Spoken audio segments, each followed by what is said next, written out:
hitting record this time. And I was going to put up a whiteboard that has that sequence from your handout, because we're going to need to use that again. A, G, C, U, A, A. Can you guys mute your microphones, please? G, G, C, G, C, U. Wait a minute. A, G, C, C, U. A, G, G, C, G, C, U. G, U, A. U, U, U. C, G, A.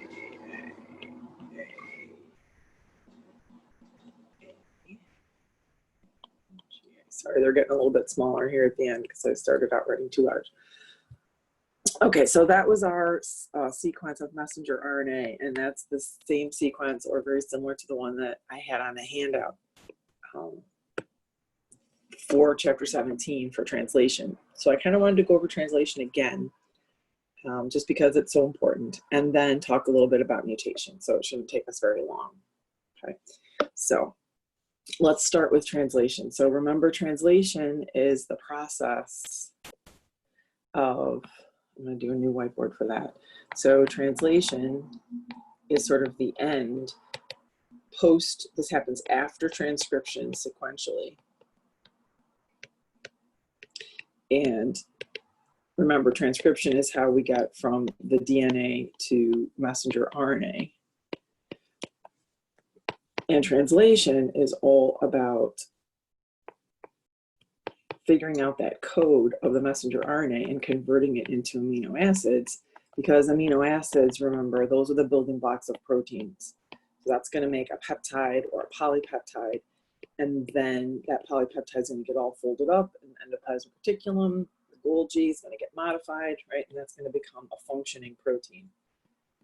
And remember, proteins, like we said in chapter 5, proteins do everything in cells. So we need, the cells need proteins to make enzymes. They are enzymes, to make receptors, to make transport molecules, to make signaling molecules, pretty much defense molecules, locomotion molecules, movement molecules, microtubules, so we can have mitosis and meiosis, the actin fibers and that make the cleavage for a protein, right? So the cell spends a lot of time making proteins. So this is a really important thing, and it's going to come back to haunt you in anatomy and physiology and microbiology. Remember, translation, we need 3 sort of players or 3 parts to translation. We need a messenger RNA that has been in eukaryotes, that has been post-transcriptionally modified. It needs to have that 5' cap, 3' poly A tail, and the exons all joined together with the introns cut out. We need to have many transfer RNAs, each loaded with their correct amino acid. So remember, the transfer RNA are those ones that have the loops like that, right? And remember, at the bottom, they have the 3 bases that are the anticodon, and up here at the top, they're 3' and they have their amino acid attached. And then we also need part of the cell, we need a ribosome. Ribosomes are present in all cells. They are not technically membrane-bound organelles because they don't have a membrane. They are composed of ribosomal RNA and proteins. Okay, so while we sometimes call them an organelle, they're not truly a membrane-bound organelle. So they're found in bacteria and archaea, as well as eukarya. So translation is going to take place in the ribosome. And again, I'm just going to run through the steps of that real quickly with you. And then we can talk a little bit about mutations. So let me see if I can go back to my previous whiteboard here. Or actually maybe just a new one. I'm going to put up one more. All right, so let's go through the steps of translation again. Great. So first thing that happens is the messenger RNA binds to the small subunit of the ribosome. So I'm going to draw the black being the small subunit of the ribosome here. I'm kind of coloring in. And the blue being the messenger RNA. And that message, I'm going to use the same message that we constructed or is on your handout. So it's going to say AUG CCU and then AAA. Like that. Dot, dot, dot, dot, dot, all the way out to the 3' end. And those of you that watched the video or were here last week when we talked about translation, the first thing that happens then after, so the messenger RNA binds the small subunit of the ribosome, and then the first transfer RNA with the complementary anticodon to that message is going to bind to the message. And so complementary, because the transfer RNA is RNA, complementary anticodon has to be U complementary to A complementary to U, and C complementary to G. And then on the top of this transfer RNA, that's where the amino acid is going to be bound. And the first amino acid is MET, and we know that from looking at the chart that's in your book, page 341. It's figure 17.6. You can find that chart anywhere. It's always the same. Down the left-hand side, we read the first letter of the code, across the top, the second letter of the code, and down the third side, the third letter of the code. So when you use the dictionary or the messenger RNA translation chart, or some people just call it the genetic code, you would, when you look that up, you would see that the message that says AUG, that codes for the amino acid methionine, which is why I put methionine on the top of this transfer RNA. So messenger RNA binds the small subunit of the ribosome. First transfer RNA with complementary anticodon binds to the message. Then the large subunit joins the top. And I would remind you that that large subunit has 3 spaces in it that from left to right we title the E site, the P site, and the A site. E for exit, P for where the protein is growing or the polypeptide is growing, and A for available, right? So that's where the next transfer RNA is going to enter.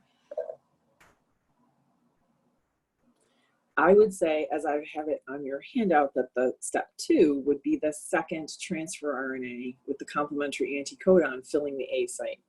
So I'm going to draw that and label this picture steps 1 and 2. So I'm going to put that second transfer RNA in there. And the complementary anticodon would have to be GGA. But I don't look up GGA in the chart. I look up the message CCU, and CCU is proline. So I'm going to put proline on here as a circle. I'm just going to write pro like that. So this is step 1 and step 2. Now the ribosome, which is this structure right out here with the slashes on it, the ribosome is full. The amino acids are present. Now there's an enzyme inside the ribosome that is going to do the peptide bonding. It's going to move this methionine over and bind it chemically, covalently to the top of this proline. So our next step, which I'm going to redraw, looks something like this, where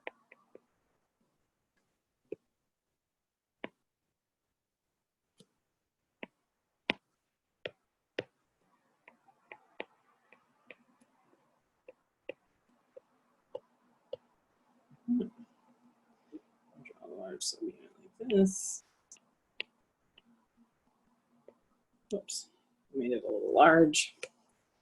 Too much coffee this morning. All right, let's go back.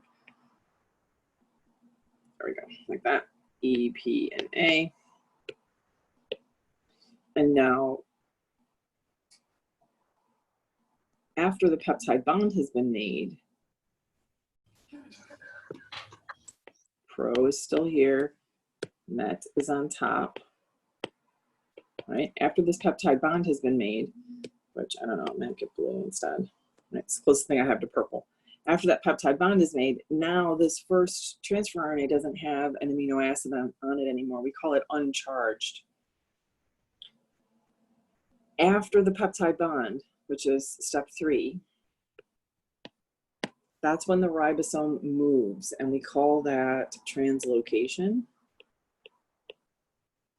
The ribosome moves, and it moves 1 codon along the message. So when you see, if you watch a video of this from various places, it'll look like the messenger RNA is being pulled through the ribosome. Sometimes it looks like a thread moving through the ribosome, and either way is correct to think about it, but it does require energy, and that ribosome is actually going to just kind of harumph over one codon. So it moves over one codon. So my picture for step 4 is going to look different because I'm going to still have my small subunit of the ribosome here. I'm still going to have my messenger RNA. But now that first codon is going to be lined up in the E site, in the exit site, like this. Okay. And technically, that first transfer RNA is in there for a little bit, and then it's going to get ejected, the empty one. The second transfer RNA, remember, that's the one that still has the growing peptide chain on it. That's the one that still has, you know, proline with the peptide bond to methionine, like that, right? And now, if I would relabel these E, P, and A, do you see how the A site is empty or available? So it's ready for step 5, which is go back and to step 2 and repeat until you hit a stop codon. And step 2, remember, is filling the A site. So I'm going to draw this transfer RNA kind of out here like this. And it's coming in with, let's see, what is the next? I'm gonna have to actually read this, right? A is lysine. So I'm gonna put a triangle on here and label it LYS. And this third transfer RNA is moving in. And then we're gonna go back to step 3 here. The peptide bond is gonna be formed, and all of these, the proline and the methionine, they're going to move over to the top because we have to keep methionine as amino acid number 1. And then the ribosome is going to move over. This transfer RNA will truly be ejected then, and the second transfer RNA will move into that spot, and then the AUG is going to actually hang out. So I'm just going to draw that real fast.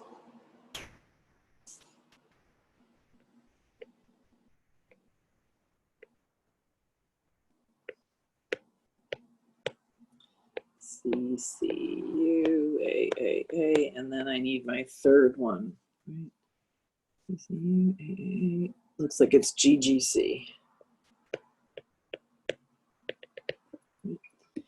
So now this AUG won't be inside the ribosome anymore. This is going to be what's in the E site. So I should have drawn my small subunit a little bit larger. Now this is going to be E, P, and A, right? This transfer RNA number 1 here now is going to be back out in the cytoplasm, going around looking for the enzyme that's going to put another methionine attached to it. This transfer RNA number 2 is now going to be in the E site because the code has moved over, right? The messenger RNA codon. So we're going to have GGA. This guy's going to be getting ready to be kicked out. And transfer RNA number 3, which was just entering in the picture above, transfer RNA number 3 is going to be sitting here. And now transfer RNA number 3 will have, oops, that is not correct. Transfer RNA number 3 will have lysine from up here. And then on top of that lysine, it will have the proline. And on top of that, it will have the methionine still. And I'm going to go back and make those bonds blue again, like that. And again, now we're going to be ready for transfer RNA number 4. Coming into this site, it's going to have the complementary anticodon and GGC codes for alanine.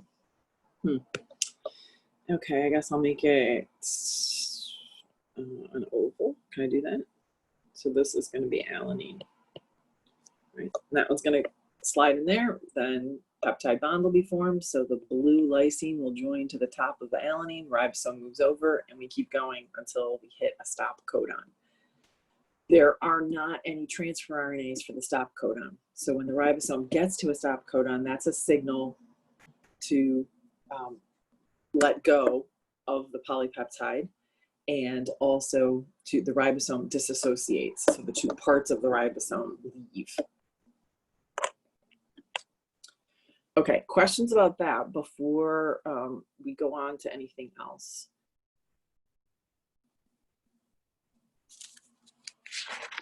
No. Okay, great. So then let's talk a little bit about mutations real fast.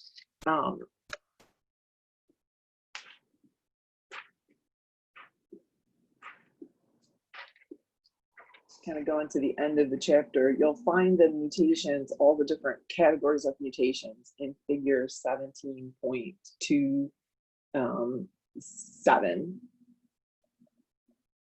And I'm just going to go through some of the different types of mutations and what they kind of look like and the effects that they can have on the organism. So I'm going to grab another whiteboard here. So a mutation is any change to the DNA.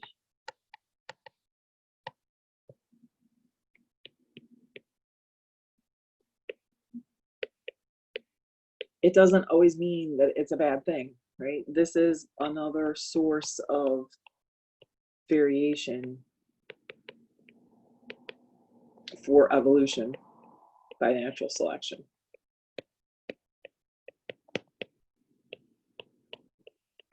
Right, so we already know that there's one source of variation is that independent assortments and the segregation of alleles during meiosis.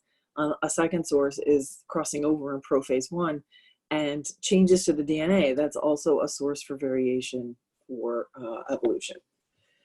Now, the consequences of these mutations, so because of the consequences, they've been put into categories. We are going to focus on what is known as a point mutation, or point mutations, and that's not rocket science. It just means one base change. And those base changes fall into two categories. Okay, one type of base change we call a base substitution.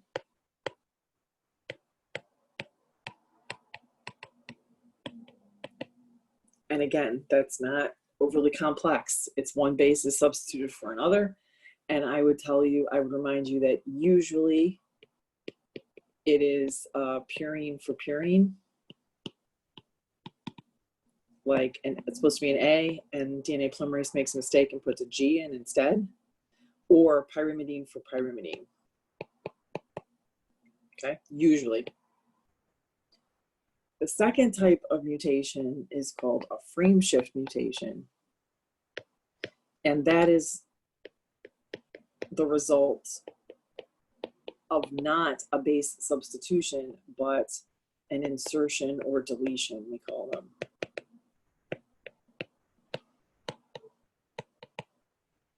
So actually, we should probably call it an insertion or deletion mutation that results in a frame shift.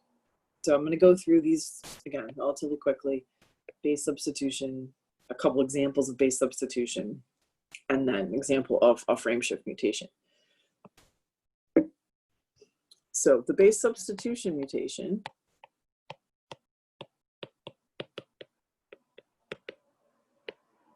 right, where one base gets substituted for another.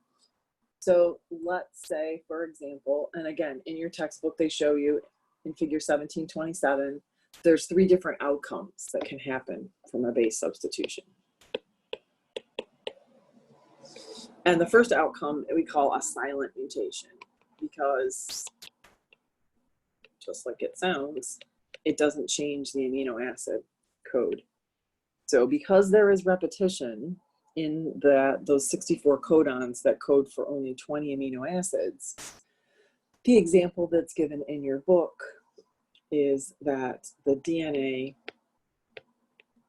sequence would be the wild type strand. Oh, it's at the end. Okay, so the DNA would say, let's say the DNA would say TAC, TTC, AAA, CC, the wild type is CCG, ATT. Okay, so this is the original or unmutated strand here.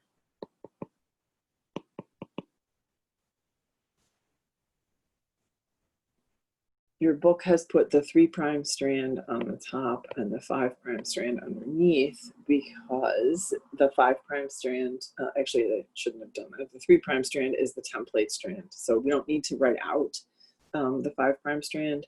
That's not important. This is the strand. So let's say there is a mutation that occurs here where instead of this instead of this G, an A has been inserted. So that's the mutation. So then that would change our DNA sequence to be, this part would be fine. Now it's going to read CCA, ATT.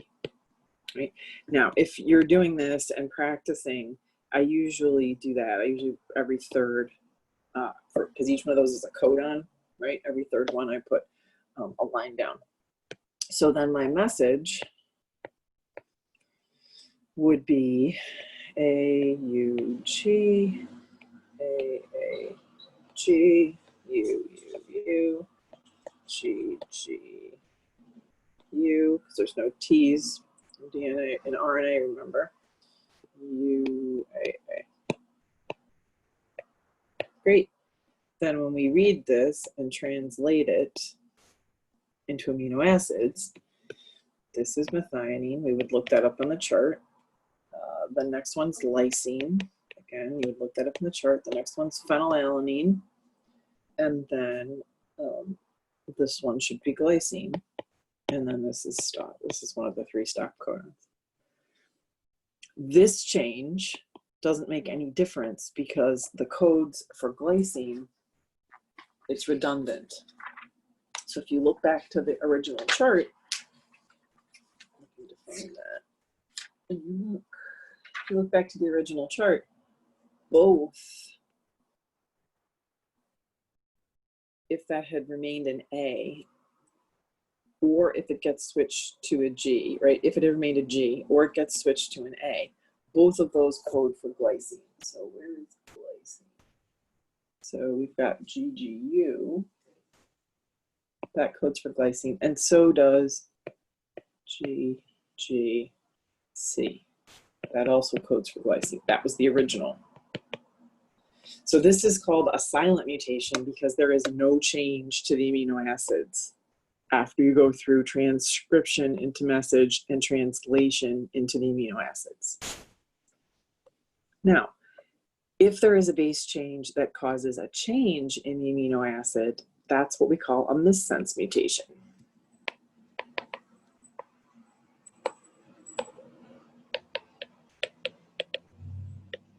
So if we stick with that same original sequence, and I think they're moving up a little bit here, a T instead of a C. So T, T, A, G, C. Right. So the second one they're showing is here for the missense mutation. They're saying, what if there was a T substituted for that C? That's going to change the amino acid code. It's going to change the message, and it's going to change the amino acid code. The first part will still be the same. It'll still say met, lys, phenylalanine, but we're going to end up reading here, right? So this is going to end up being, now it will be A, G, C, and AGC codes for serine. So there's going to, and then we'll still say stop. So one amino acid has been substituted for another. That's why we call it a missense mutation. We're still getting an amino acid, so we can still potentially make a protein. And if that particular amino acid is not, say, in the active site of the enzyme, it may have no effect, right, on the actual functioning. But we call it a missense because we're still getting an amino acid. Silent, we get the same amino acid. Missense, we get a different amino acid, but we still get an amino acid. The third type is known as a nonsense mutation, because a nonsense mutation is when there's been a base substitution that forms, we call it a premature stop codon. So a stop codon where there shouldn't be one yet, right? And clearly, if a stop codon is put into a sequence, then the protein will be short, right? And if it's shortened significantly enough, then it probably won't function. So those are the three types of outcomes from base substitutions, right? So under base substitution here, I would have written silent, missense, nonsense, right? So there are types of what results of base substitutions. Now, when there's an insertion or a deletion, it causes a frameshift mutation, which is a lot more serious. Because, let's see if I can go back to my,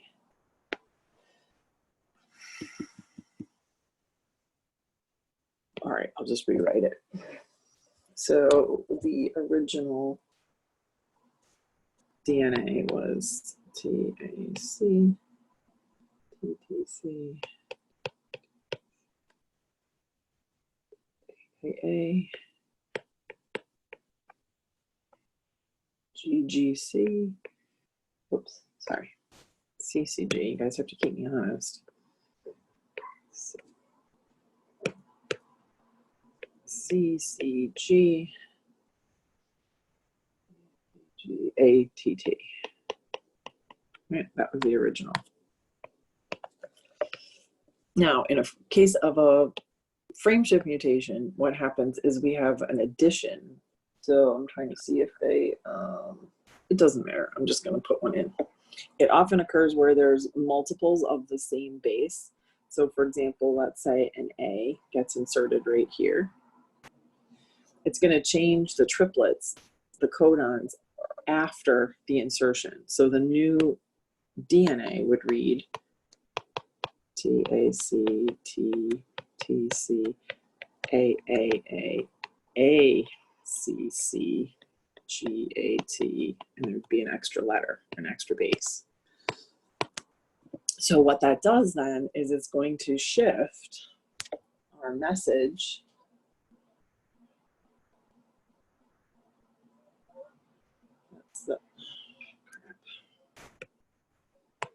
keep forgetting they keep putting the template strand on top because they're trying to show you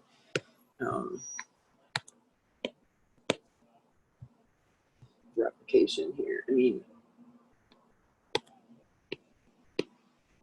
it's actually like that. So then my messenger RNA would be AUG, AAG, right? UUU, UC, UGG, CUAA. And now when I break this up into sets of 3, I still would have MET. I would still have whatever the second one was, lysine. I would still have phenylalanine. But now, instead of glycine or serine, right, now I have a new codon, and then another new codon, and then an extra letter.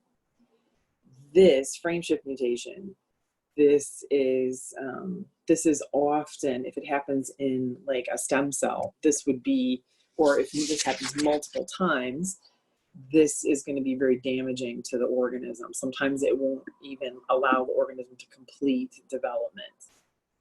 Frameshift mutations are most commonly caused by radiation. It's a big cause of frameshift mutations. So radiation like X-rays, gamma rays, I've lived through nuclear fallout kind of thing. Those would be the kinds of reasons that you would get a frameshift mutation. Okay, so it's frameshift because we call it, it's a shift in the reading frame in the sets of 3 bases. So everything before that insertion is fine, everything after is different. And if you're even mildly curious, yes, if we added 2, it would change it even more. If we added triple, it would change it again. If we also, this was an insertion, this was adding a base, the same thing would happen if I took a base out, right? So it's either way, either inserting or deleting. All right, so that's the end of what I have for you guys, like as far as